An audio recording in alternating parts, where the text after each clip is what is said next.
రామనామ మహిమ.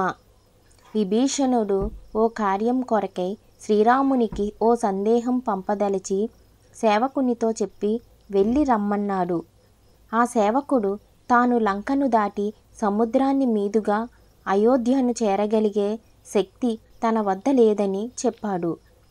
దానికి విభీషణుడు ఓ పత్రం ఇచ్చి ఇదే సముద్రాన్ని దాటిస్తుందని, మళ్ళీ నా కడకు వచ్చే వరకు విప్పి చూడరాదని చెప్పాడు. ఆపై సేవకుడు ఆగమేఘాల మీద ఆకాశగమనం చేయసాగాడు.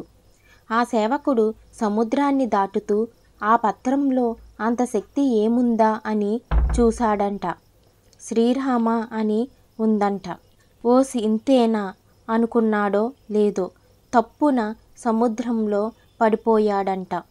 రామనామాన్ని ఎంత నమ్మితే అంత శక్తి వస్తుంది. అంతేకాదు, నమ్మకమే మనిషికి బలమైన శక్తి. నమ్మి మోసపోయినవాడు లేడనేది ఇందుకే. Please like and subscribe.